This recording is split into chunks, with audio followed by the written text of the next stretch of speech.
ఆదివాసీల హక్కుల సాధనకై సెప్టెంబర్ 28వ తారీఖున ఉమ్మడి ఖమ్మం జిల్లా భద్రాచలంలో భారీ బహిరంగ సభ నిర్వహిస్తున్నట్లు మాజీ ఎంపీ సోయం బాపురావు తెలిపారు. ఆదివాసీ 9 తెగల రాష్ట్ర స్థాయి మేధో మదనం కార్యక్రమాన్ని ఉస్మానియా యూనివర్సిటీలోని గెస్ట్ హౌస్ లో నిర్వహించారు. బహిరంగ సభకు సంబంధించిన పోస్టర్ను ఆవిష్కరించారు. కార్యక్రమానికి సోయం బాపురావు ముఖ్య అతిథిగా హాజరై మాట్లాడారు. హైదరాబాద్ డిసెంబర్ 9న దాని తర్వాత ఢిల్లీలో సైతం భారీ ఎత్తున బహిరంగ సభలు నిర్వహిస్తున్నట్లు పేర్కొన్నారు. బహిరంగ సభలకు ప్రతి ఒక్కరూ ఆదివాసీ బిడ్డ పెద్ద ఎత్తున తరలి వచ్చి విజయవంతం చేయాలని పిలుపునిచ్చారు. తెల్లం వెంకట్రావు, నేను ఇద్దరం తమ వ్యక్తిగత ప్రయోజనాల కోసం కాకుండా జాతి కోసం పోరాటం చేస్తున్నామని వివరించారు. మా ఉద్యమాన్ని శాంతియుతంగా కొనసాగిస్తామని తెలియజేశారు. ఏదైతే ఆదివాసీ సంఘాలన్నింటినీ కూడా కలుపుకొని జేఏసీగా మార్చి ఆదివాసుల ఉద్యమాన్ని ఉధృతం చేయడానికే ఈ సమావేశం ఏర్పాట్లు చేయడం జరిగింది. ఎందుకంటే మొన్న నేను అదే రకంగా ఎమ్మెల్యే తెల్లం వెంకట్రావు గారు ఇంకా మిగతా మిత్రులందరం కలిసి సుప్రీంకోర్టులో కేసు వేయడం జరిగింది. దానివల్ల సుప్రీంకోర్టు కూడా మరి కేంద్ర ప్రభుత్వానికి రాష్ట్ర ప్రభుత్వానికి నోటీసులు ఇవ్వడం జరిగింది.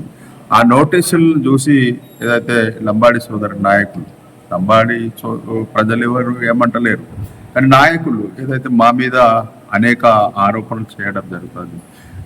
మనిషి అనేటోడు రాజకీయంగా ఎదగాలనుకుంటే కొన్ని వ్యక్తిగత విషయాలకు విమర్శించండి. ఏమైనా ఉంటే మీకు ఆధారాలు ఏమైనా ఉంటే మీరు ఖచ్చితంగా ఏదైతే సుప్రీంకోర్టులో మీరు సమర్పించండి. మీ దమ్ము ధైర్యం అక్కడ చూపెట్టండి. కానీ తెల్లం వెంకటరావును తిట్టడము లేకుంటే సోయం బాపురావును తిట్టడంలో ఇళ్ళ దమ్ము చూపెడితే దాని దమ్మున్న నాయకులని అనుకోరు. అంటే మీకు మీ సమాజం మీకు సన్మానం చేయకపోతే అది స్వయం బాపురావు తప్పు కాదు, తెల్లం వెంకటరావు తప్పు కాదు. కాబట్టి మీరు మొదలు మీ సమాజం కోసం ఏం చేయాలో అది చేసి తర్వాత సమాజం కూడా తప్పనిసరిగా మేము గౌరవిస్తుంది, సన్మానిస్తుంది. కాబట్టి ఇవాళ మేము ఏమంటున్నామంటే మణిపూర్లో పోరాటం ఏదైతే జరిగిందో ఆ పోరాటం కూడా ఎస్టీ రిజర్వేషన్ కోసమే పోరాటం జరిగింది.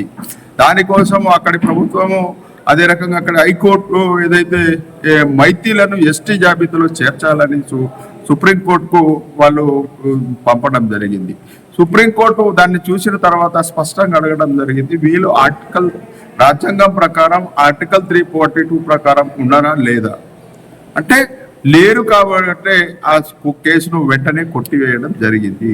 అదే రకంగా మహారాష్ట్రలో మున్నూరు కాపులు కూడా మన్నెర్వాల్ పేరు మీద అక్కడ కూడా ఎస్టీ సర్టిఫికేట్ తీసుకోవడం జరిగింది, అనేక ఉద్యోగాలు చేయడం జరిగింది. దాని వలన అక్కడ మహారాష్ట్ర ఆదివాసులు కూడా సుప్రీంకోర్టులో పోతే సుప్రీంకోర్టు స్పష్టంగా తీర్పు ఇవ్వడం జరిగింది. ఆర్టికల్ 342 ప్రకారం వీళ్ళు లేరు కాబట్టి వీళ్ళు ఎట్టి పరిస్థితుల్లో కూడా ఎస్టీలు కాదు అనేది కూడా చెప్పడం జరిగింది.